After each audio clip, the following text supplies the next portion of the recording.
Hello and welcome to Your Ghana, My Ghana. I'm Ruby Ofori. Now, the world economy is changing, transitioning from the use of fossil fuels to renewable energy. And we're using new resources such as lithium-powered batteries for electric cars. Now, Ghana has the lithium that the world needs, but how are we going to trade this new resource beneath our feet? It was in the 1500s that this part of Africa first started trading with Western Europe. The Portuguese came looking for treasure in gold. They found it, and that exchange led to the transatlantic slave trade, and then the Industrial Revolution and the rise of Western Europe and the subjugation of Africa. Now the world is at a crossroads again. The global economy is changing, and Africa has the minerals that powerful nations need to transition to clean energy. In Ghana, we have lithium. But the question is, will this nation be able to exploit this historic moment to make the right decisions? That's the topic we'll be discussing with my guest today, Bright Simmons. He's the Honorary Vice President of think tank Imani Ghana, and I'll be curious to hear his views on this subject.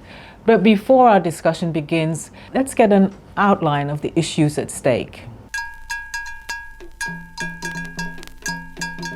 Could the future of Ghana's economy be resting under its very soil, waiting for the right moment to be unearthed?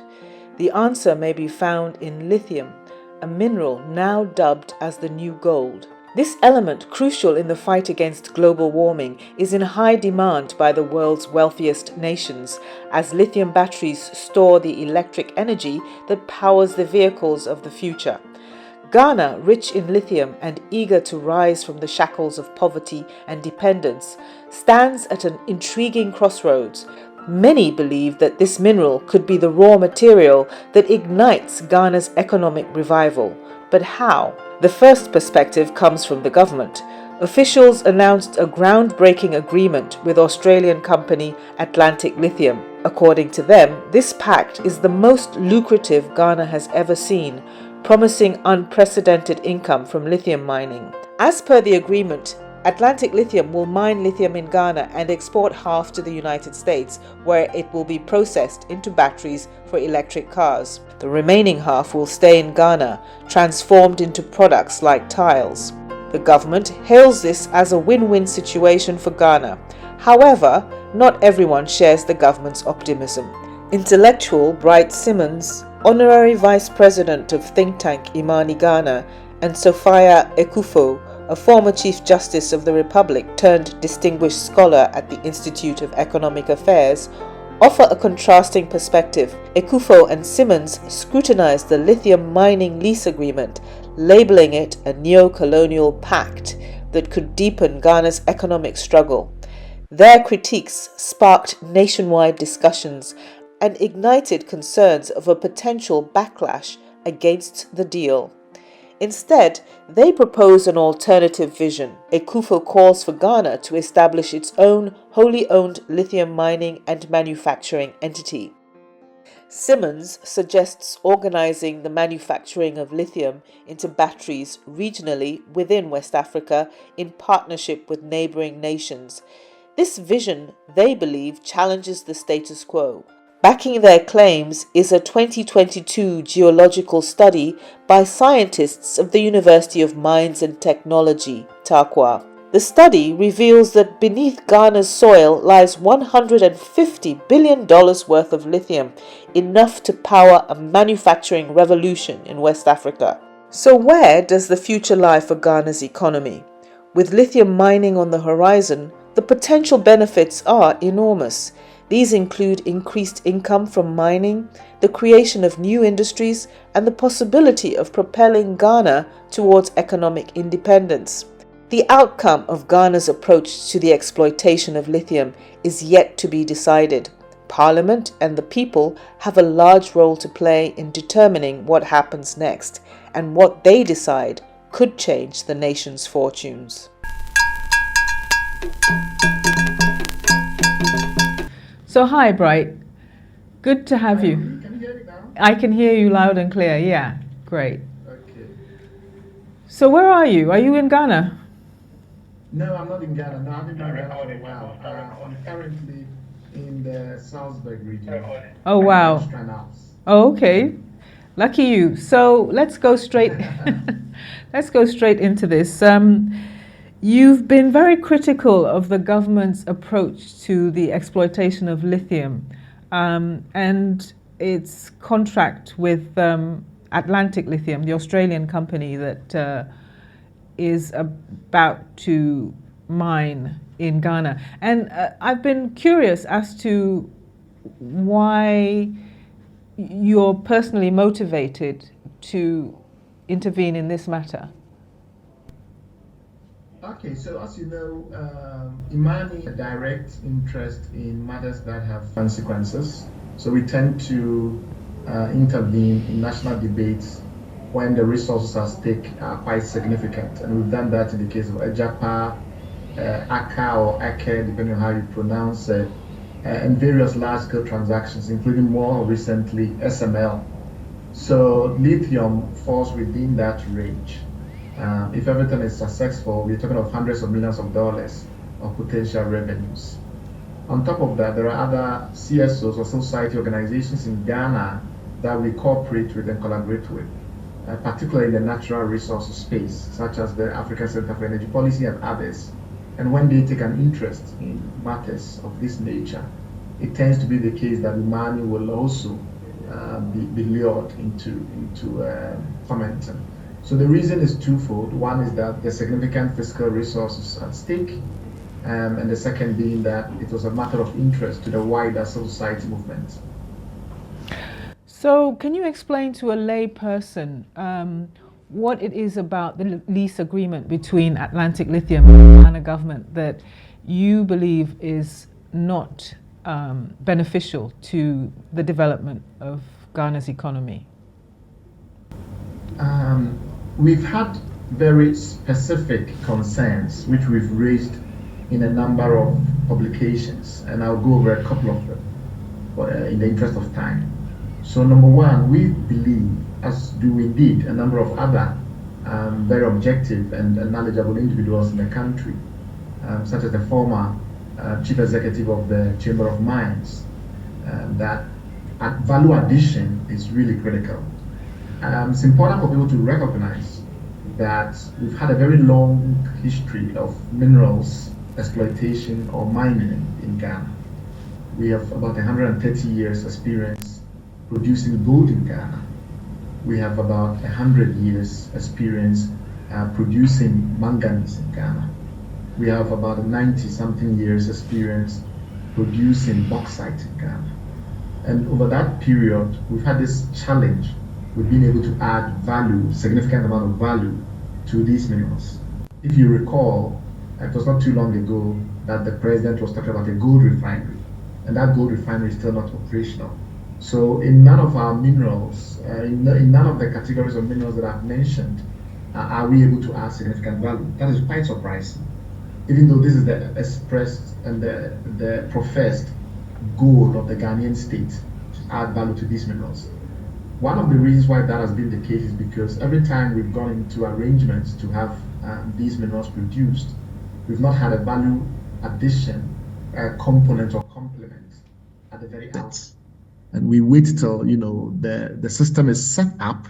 The producers of these minerals, let's assume that they are foreign investors, have a certain business model and they have a certain financial strategy.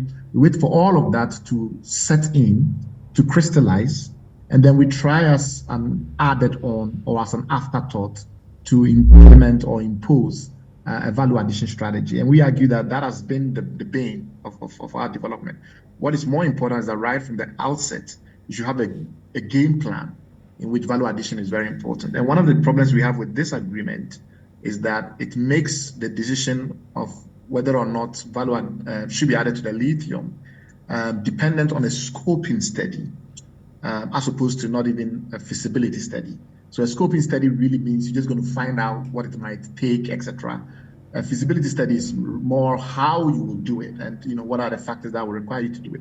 So to set the bar so low at a scoping study, the company is required to do a scoping study about whether to add value addition or not. We thought it was completely wrong. And in our view, the agreement ought to be changed so that it requires a feasibility study in order to add value.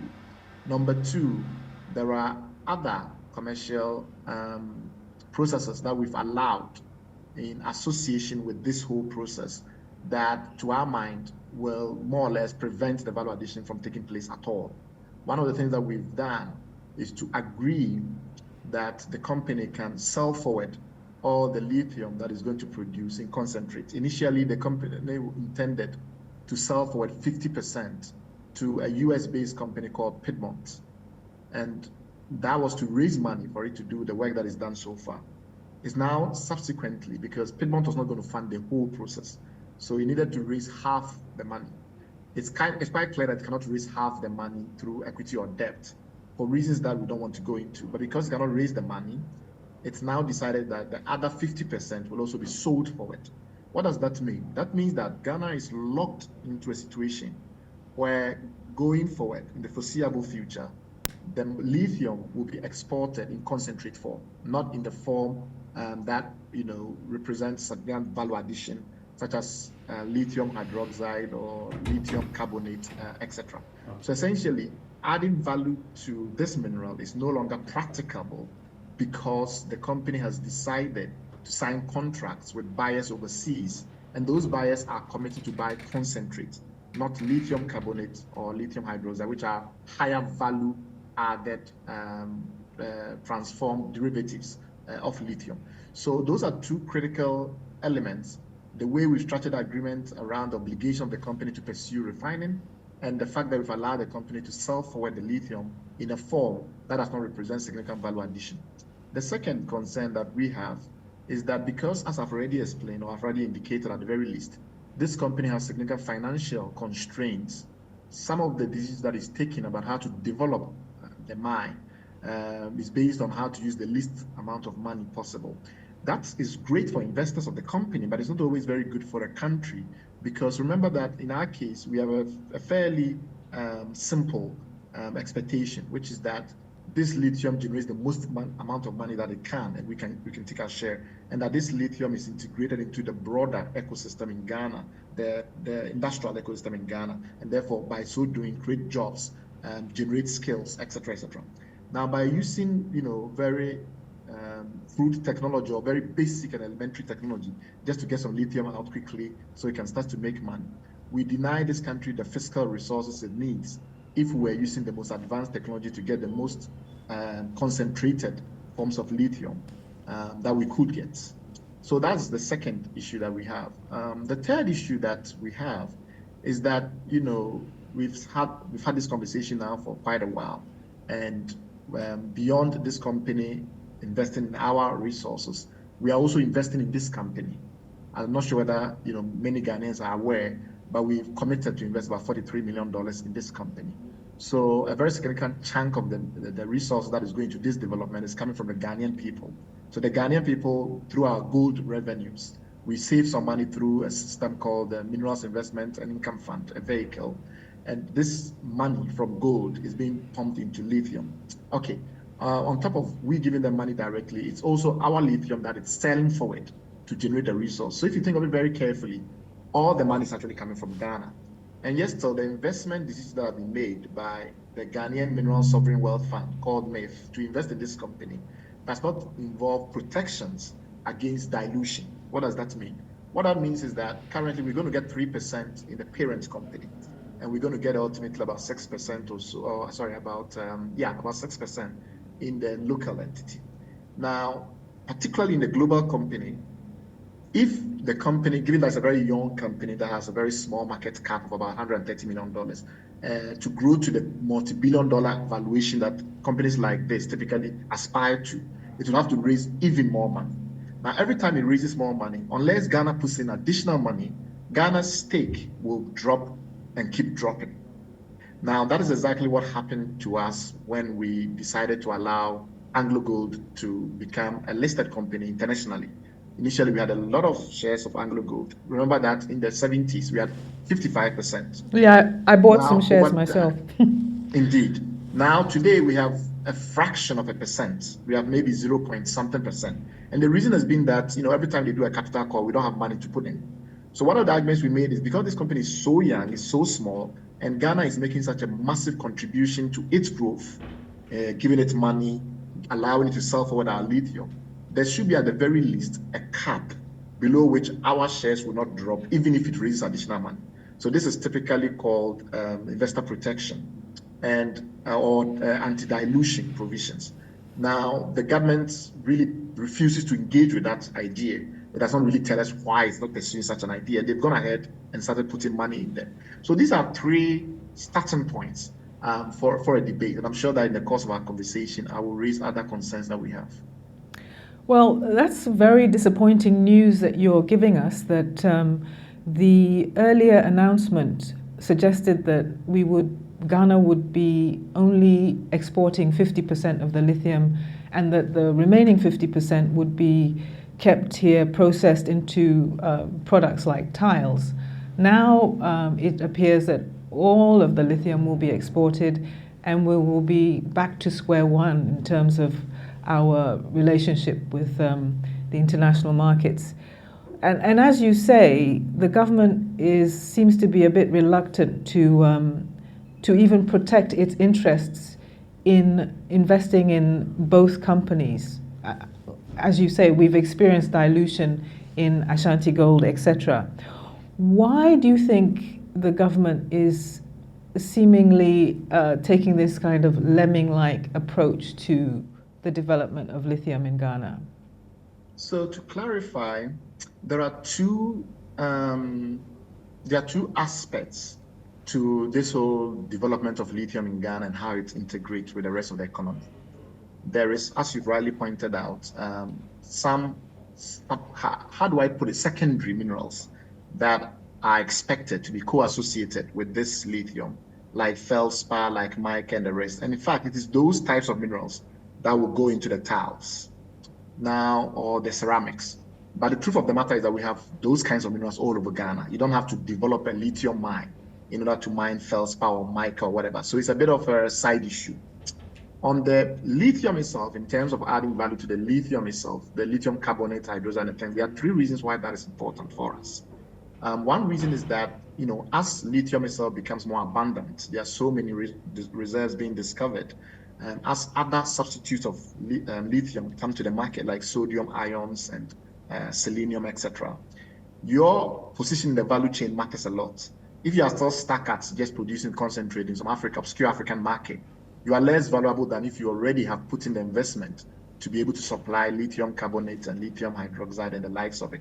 So that is one of the critical reasons. The second critical reason is that if you're doing, lithium hydroxide or lithium carbonate, it means that you are going to require chemical skills in chemistry and the rest. So we're going to hire more Ghanaian graduates doing more high-valued activities, as opposed to people just crashing rocks and then roasting it and extracting raw lithium.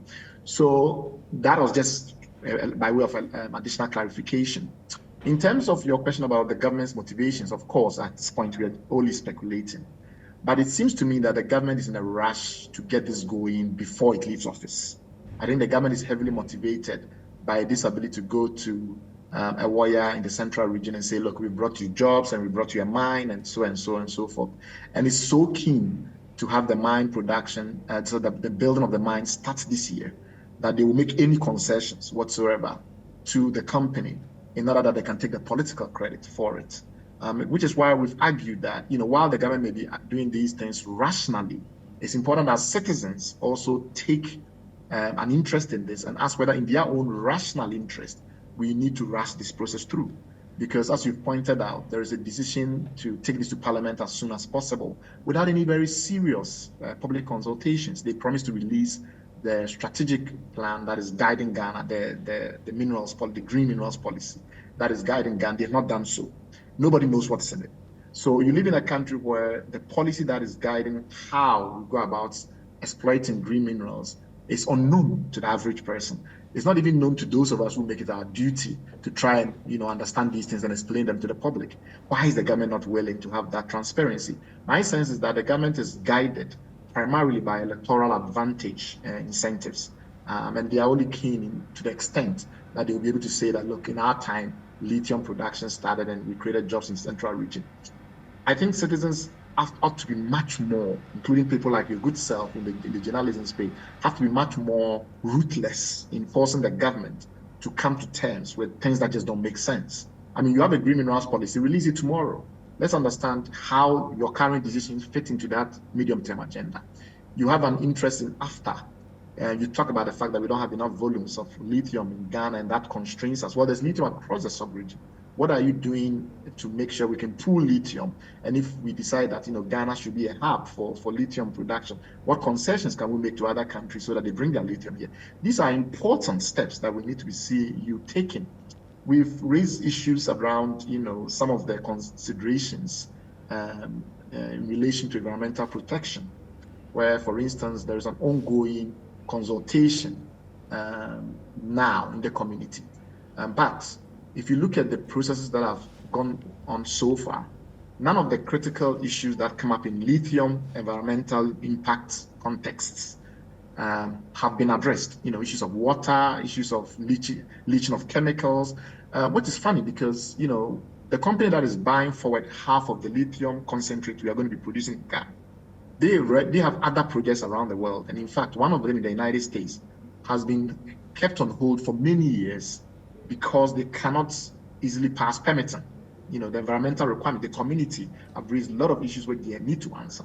Ways in which you prevent the roasting of the lithium, the chemicals involved in the roasting of the lithium ore from seeping into groundwater. So many environmental issues. None of those things are being discussed. And we have this very strange arrangement in Ghana where we can give you a mining lease and then after do the environmental impact assessment. I don't understand how that makes sense. And other people that have also, looked at it are confused. Then we have a situation where we want to approve the lease in Parliament before we've even seen the environmental and social impact analysis. I mean, what logical sense will that make if potentially a particular decision could be hinged on whether I feel that the social impact or the environmental impact is too outrageous, and therefore as a parliamentarian, I don't think we ought to approve this lease at all. So we have very complicated confusions surrounding the way we do business in mining. And lithium should be different, because if we go the same way we've done it all over the years with all this confusion, then we're just replicating and reproducing the problems that we've seen with gold, bauxite, manganese, and others. Look at how long it's taken us to get to refining bauxite, because we keep making complicated mistakes on the strategy side. We're doing the same in lithium. Things are very obvious to all of us, and yet we're going to sit by and let them go ahead, knowing very well it will lead to us in 10 years coming back and saying that there's no refining of lithium going on. We're not playing any part in the electric vehicle value chain. But we knew that. So why do we do that to ourselves as Black Africans living in Ghana, and definitely able to think our way through, because these are matters that are being raised by Ghanaians. And I think that is what animates some of us. That, we need, when we see things don't make sense, I mean, we can't say that, it's Africa, so we have this bigotry of low expectations and just move on. We say, what are the answers? And I think that is why some of us have been a bit animated and been pushing that, the government does right by all of us.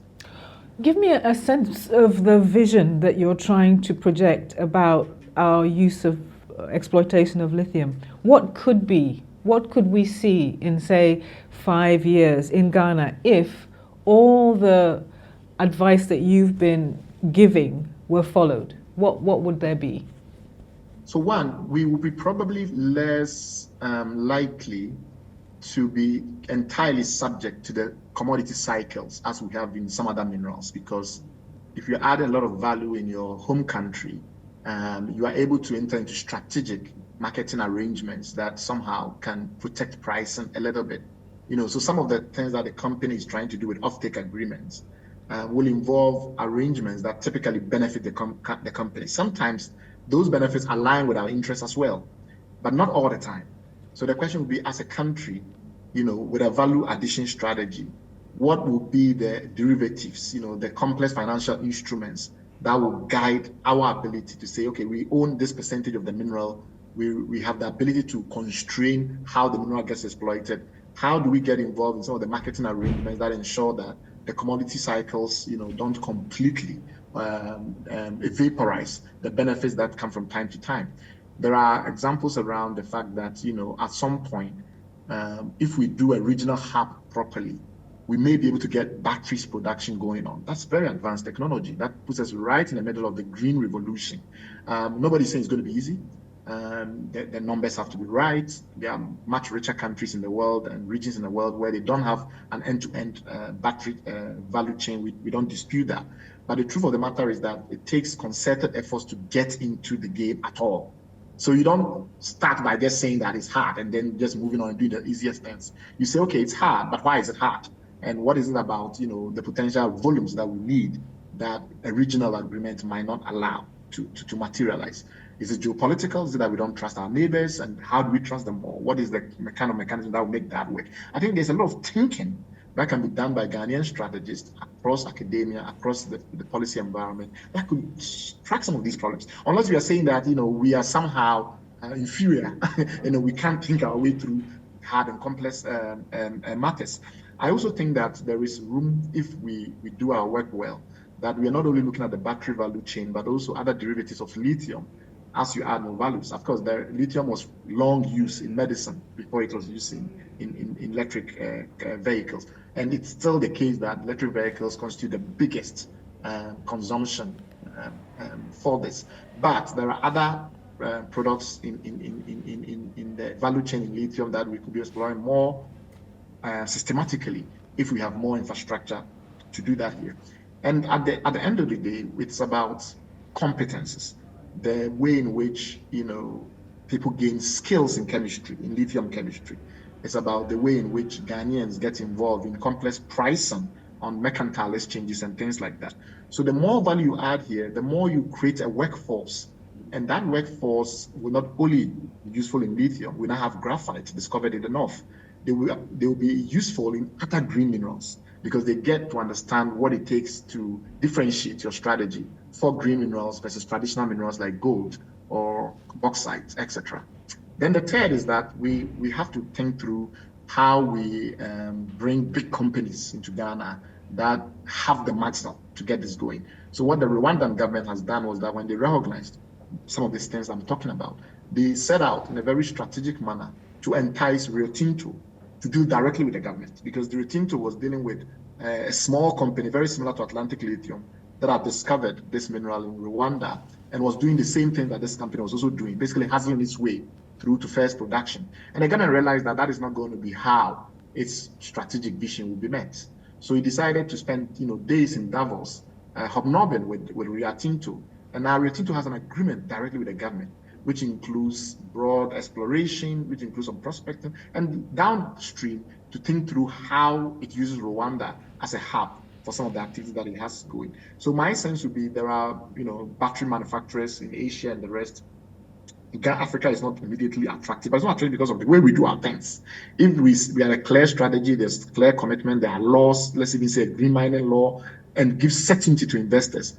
Who knows who will come and say, look, we have a 10-year ambition to produce batteries in Africa, and we want it to be Ghana, because we fear that tariffs and things like that might mean that we might not be able to bring batteries from overseas into Africa, but it's AFTA.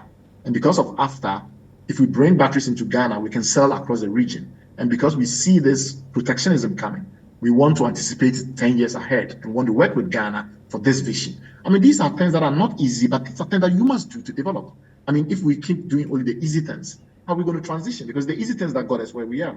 So the argument you're saying is that we want to see thinking that shows that all of these things have been considered and there's a real plan. Even if you said to us that, look, for the first 3 years, this is why we're not doing this, but for the next 2 years, this is what will happen. We see that there's a real plan that we can hold you to and hold you accountable. That'd be better.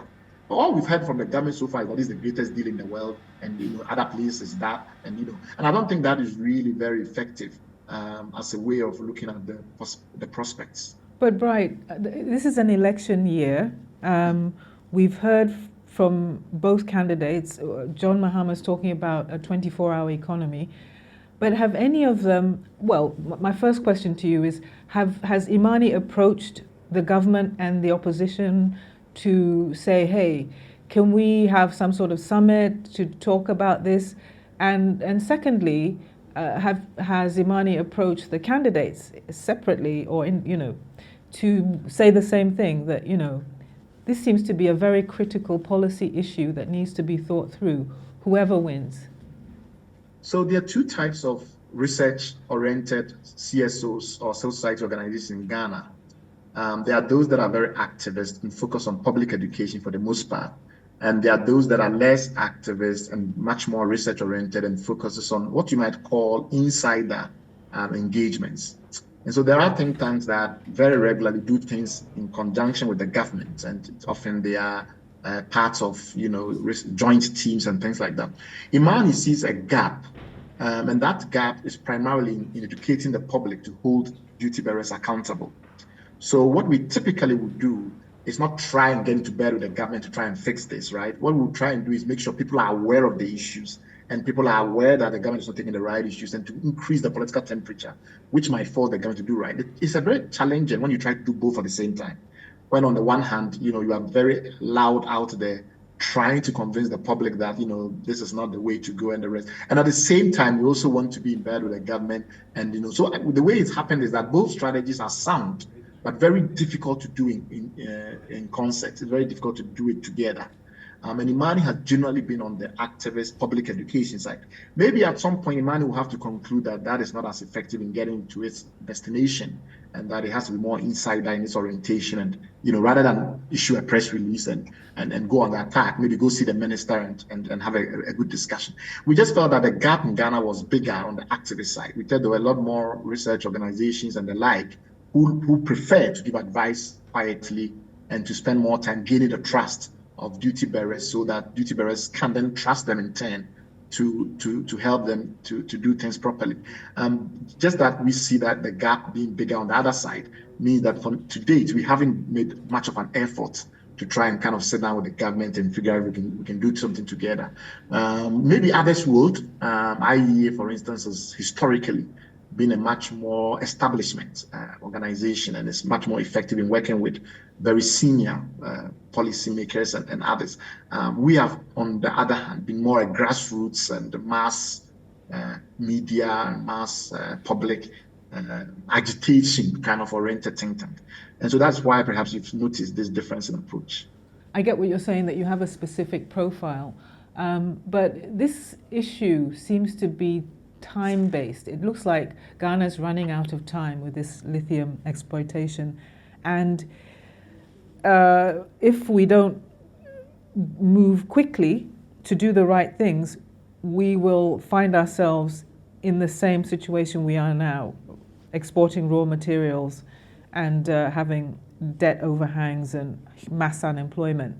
So given that it's such a critical issue and so important to the future of the country, I mean, what more could you do you think, to push things in the right direction?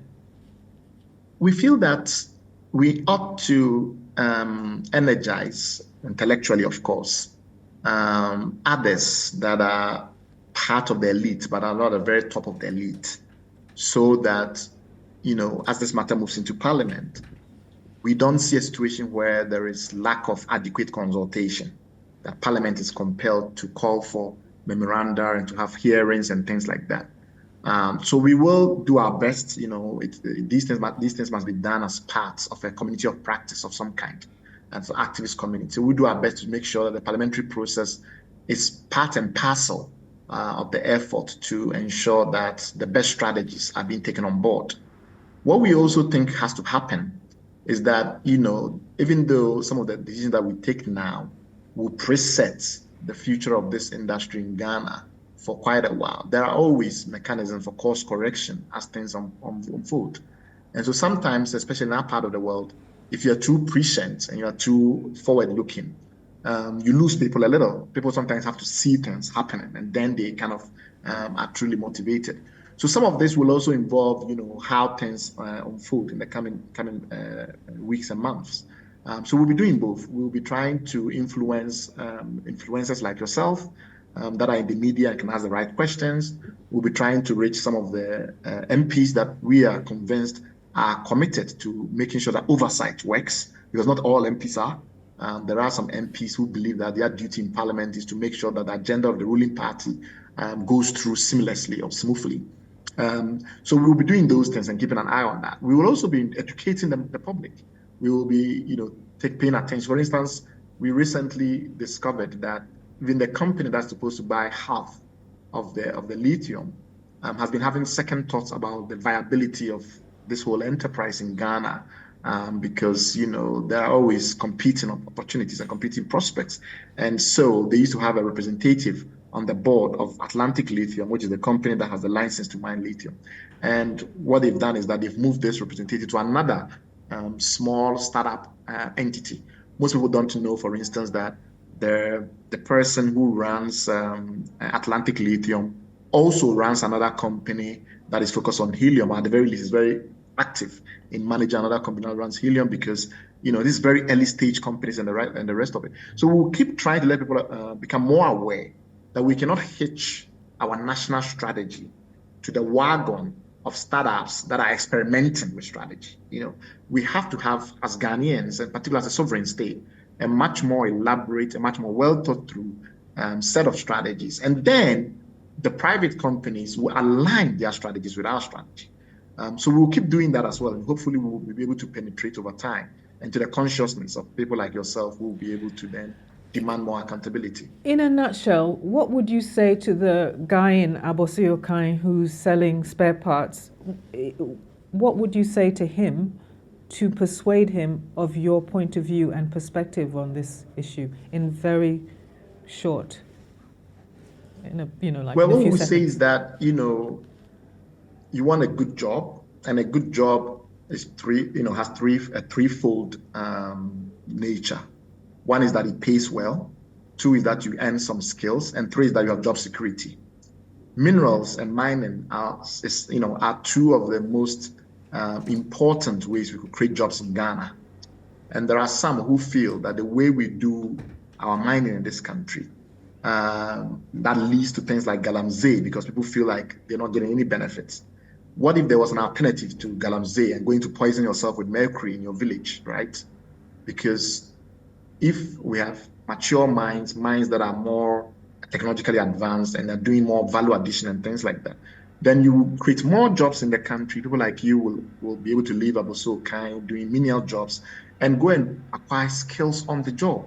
By applying, learning to use more complex machinery, learning to be able to be part of a logistics chain that produces complex derivatives from lithium and things like that. So I think the big thing is for people to recognize that, one, there are job opportunities that with the right strategy as a country we could create.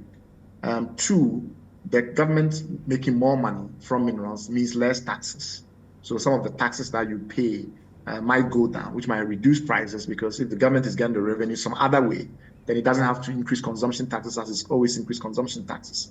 If the company pays the right amount of corporate income taxes because the strategy is right and therefore is generating more profit, and we've made sure that happens from the outset, then we're not going to be able to put a lot of consumption taxes on you as an SME or an informal sector worker. And I think those things are not that easy to connect the dots around, but still, so long as there is some trust in the civil society movement that what we're saying is generally correct, we think that at least from the benefits point of view, we should be able to convince ordinary people to see that if we do this right, there are benefits that are meaningful directly to them. Thank you very much, Bright Simmons, and I hope we will get to speak to you again on this program. Thank you very much. Thank you very much, Ruby, and have a wonderful week. Thank you. Before we go, let me call in my co-host, Dede Amano-Wilkes. Come over, Dede. Let's have a review of these interviews that we've had today. Hey, Ruby. Hey. So you heard the interview with Bright Simons. What's your opinion of what he said? I find this whole discussion slightly troubling. You gave this whole historical synopsis of the exploitation of Africa's minerals since the beginning. Bright Simmons also made some points in that area. What is a bit troubling is we've been through the whole colonial period after slavery and the significance of that, as you explained. At the beginning of the independence era, things were a little bit tricky. For example, Kwame Nkrumah, although he had this fantastic vision, his dream was to build an integrated aluminium industry. But because of the lack of finance, he couldn't get Kaiser Aluminium would not agree for Ghana to use our bauxite. So we couldn't have the integrated. But Nkrumah was realistic, he was pragmatic. He realized he would take the deal he could get, at least to get us started on our route to industrialization. But you'd think now, after so many years of independence, 60 years later, that we'd be able to negotiate agreements that are in Ghana's favor now. And yet you have, in your story, you summed it up really great in your story in the graphic. We've got these luminaries, like you said, legal luminaries, political heavyweights, intellectuals, and yet there's so divergent opinions on whether this agreement is good for Ghana or not. How is it that we can't all come to a consensus on what is the best agreement for Ghana? Why is there such a range of, are they ranged on two such divergent sides? And this makes me wonder, does it mean we don't have benchmarks? I think one of the points that Wright-Simmons made is that it was a low standard of negotiation. It was not a full feasibility study, but a scoping study Yeah. rather than full feasibility. I mean, really? Is it something as simple as that that has led us to this point now? It's quite alarming. It is, and what's disturbing is that the government seems to be tone deaf from what I can see, even though they exude a lot of positive attitudes, that they want an integrated lithium processing concern of some sort, and also that they have negotiated the best payments in terms of, like, there's a 1% development fund for the local community, there's the highest royalties that Ghana's ever obtained, and so many other goodies. But at the heart of this is the question that keeps coming up. Is this going to enable Ghana to manufacture the things that lithium can manufacture? Or are we going to just export it, the raw material materials as we've always done? Exactly.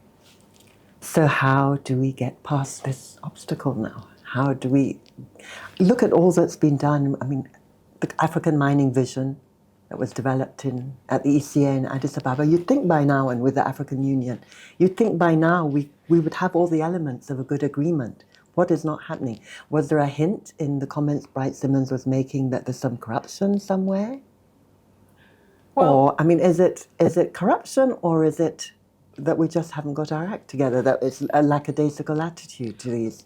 Well, I must say, agreements? I think both parties that dominate our political landscape are equally to blame. And in fact, this lithium deal was passed on by the NDC government to the NPP government. And started in 2017, it started in 2012. 2012. The company started prospecting in 2012.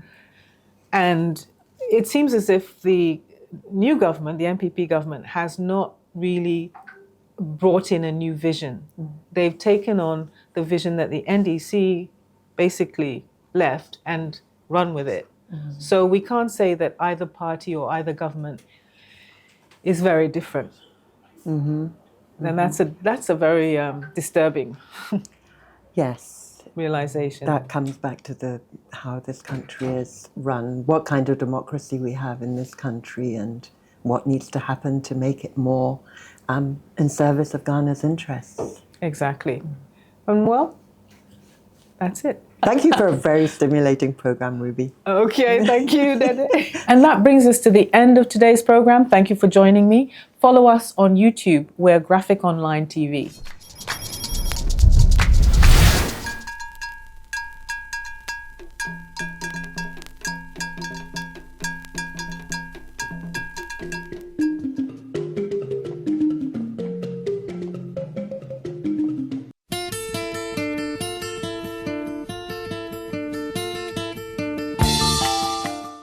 For more news, please visit our website graphic.com.gh or follow us on Facebook at Daily Graphic and on YouTube and Twitter at GraphicGH. Subscribe now.